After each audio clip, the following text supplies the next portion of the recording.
एक तरफ बिहार बीजेपी मोदी सरकार के 9 सालों की उपलब्धि को लेकर लोगों के पास जाएगी, यानी पूरे 1 महीने तक जनसंपर्क महाअभियान चलाएगी।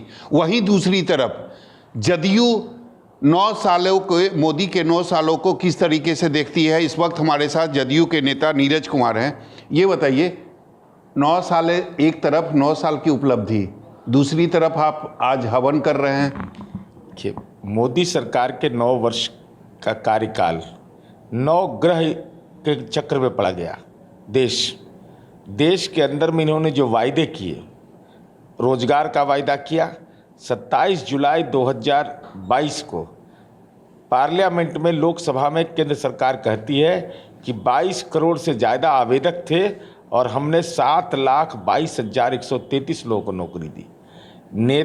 प्रधानमंत्री नरेंद्र मोदी जी का कार्यकाल होगा 5 वर्ष का, लेकिन भारत माँ के सपूत अग्निवीर का कार्यकाल 4 वर्ष का। भारत माँ के सपूत को पेंशन नहीं, लेकिन आदरणीय प्रधानमंत्री जी रिटायर करेंगे तो उनको पेंशन मिलेगा। ये दोहरा मापदंड। और सर्वाधिक मंदिर आज़ाद हिंदुस्तान में किसी के कार्यकाल में तोड़ा गया, वो नरेंद्र मोदी जी के कार्यकाल में। मंदिरों को बेरहमी से तोड़ डाला। लेकिन बीजेपी के नेता तो कह रहे हैं कि विकास के नाम पर बिहार में मंदिर को आप तोड़ रहे हैं। नहीं, हम कैसे तोड़ रहे हैं? राष्ट्रीय उच्च पथ आप बना रहे हैं, राष्ट्रीय उच्च पथ पर मंदिर आप तोड़ रहे हैं। हमारी सरकार ने तो मंदिर बनाया, जो मंदिर टूटे वहाँ के लोगों की सहमति लेकर के सक्षम जिला पदाधिकारी ने जो नीति तय कर करके मंदिर को विस्थापित किया। और ये किसके हैं भाई? तो कुछ दिन पहले अशोक राजपथ पर जो मंदिर तोड़ा जा रहा है, गिरिराज सिंह भी वहां बैठे हुए थे अनशन पे। मैं बता रहा हूँ, माननीय गिरिराज सिंह के क्षेत्र में सिमरिया से लेकर के जो बेगूसराय का इलाका है, बलिया तक जो उनका क्षेत्र है, 13 मंदिर तोड़े गए। इनकी जुबान बंद रही। यहाँ भी जो पटना अशोक राजपथ पर जिस मंदिर की चर्चा हो रही है, वह नितिन नवीन उस समय मंत्री थे। यही अटल पथ पर नितिन नवीन मंत्री थे, प्रेम कुमार जी मंत्री थे। मंदिरों को बेरहमी से इन लोगों ने पूरा जो अलाइनमेंट था उसके कार्यकाल में तोड़ा। और किसके हैं भाई? 2013 में नरेंद्र मोदी जी गांधी मैदान में मुख्यमंत्री के रूप में आतंकी घटना हुई, 6 कार्यकर्ता मारे गए। उस समय का वीडियो निकालिए। आदरणीय नरेंद्र मोदी जी ने कहा था आपकी परवरिश करेंगे, आपका ध्यान रखेंगे। किसको नौकरी मिली? कोई देखने गया? नटनी रजक का परिवार हो, नटनी रजक दलित समुदाय का, सत्यनारायण विद्रोही है, मैदान में मुख्यमंत्री के रूप में आतंकी घटना हुई, 6 कार्यकर्ता मारे गए। उस समय का वीडियो निकालिए। आदरणीय नरेंद्र मोदी जी ने कहा था आपकी परवरिश करेंगे, आपका ध्यान रखेंगे। किसको नौकरी मिली?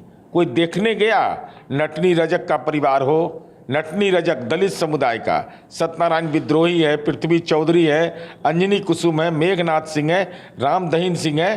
तो भारतीय जनता पार्टी इनके घर पर कब जनसंपर्क कर जाएगी? इन्हीं के कार्यकर्ता थे, बेचारे काल कलवित हो गए।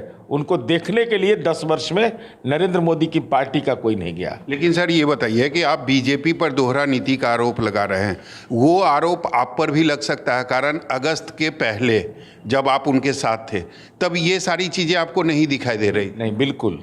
यह सवाल बुनियादी उस समय भी हम लोगों ने उठाया था और आदरणीय नरेंद्र मोदी जी हमारी बात मान करके आए थे। 23 महीना पहले हमारा डीएनए खराब बता रहे थे, हमारा नेतृत्व भी माना उन्होंने और 7 निश्चय भी माना।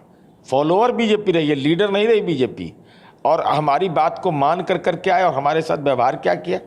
विश्वासघात का व्यवहार किया। तो स्वाभाविक है। और इनका सीबीआई, ईडी, आईटी रखे रह गए और बिहार में महागठबंधन की सरकार बन गई। विश्वासघात तो आपने भी उनके साथ किया। मैंडेट जो मिला था आप दोनों को मिला था और आप अलग हो गए बीजेपी से। तो 2017 में किसको मैंडेट था? बीजेपी को तो मैंडेट नहीं था। 2015 में तो हमको मैंडेट मिला था। इसीलिए मैंने कहा कि 7 निश्चय भी नहीं बदला था और नेतृत्व भी नहीं बदला। और भारतीय जनता पार्टी अकेली पार्टी देश की होगी जिसका विधायक दल का नेता 2020 में, जब नीतीश जी ने कहा कि हम मुख्यमंत्री नहीं बनेंगे, मैं गवाह हूं, राजनाथ सिंह वहां थे, वहीं पर सुशील मोदी ने इस्तीफा दिया। नए विधायक दल का नेता जेडीयू नेता के उपस्थिति में चुना गया था। ये तो इससे बड़ा आत्मसमर्पण क्या हो सकता है? हमारा डीएनए तो खराब बता, 23 महीना डीएनए ठीक कैसे हो गया मेरा? ये बताइए, नए नए जो प्रदेश अध्यक्ष बने हैं सम्राट चौधरी, उनके बारे में क्या कहेंगे? कि भारतीय जनता पार्टी के बारे में समझ यह थी कि कार्यकर्ता की पार्टी है और इस पार्टी में जो जमीनी स्तर का कार्यकर्ता है उसको संगठन की जिम्मेवारी मिलती है, लेकिन विभिन्न दल की परिक्रमा कर करके सम्राट चौधरी जी को इन्होंने दल का प्रदेश अध्यक्ष बनाया। और भारतीय जनता सुनने में तो ये भी आ रहा है कि मुख्यमंत्री का भी उम्मीदवार वो बन सकते हैं 2025 में। वो तो सुशील मोदी जी के लिए चिंता का विषय होगा। वो तारकिशोर प्रसाद, आप बताइए, सुशील मोदी, संजय जायसवाल, तारकिशोर प्रसाद, रेणु देवी, ये लोग शीर्षस्थ नेता माने जाते थे। प्रेम कुमार, नंदकिशोर यादव, ये सब दरकिनार कर दिए गए और नया नेतृत्व आपने दिया।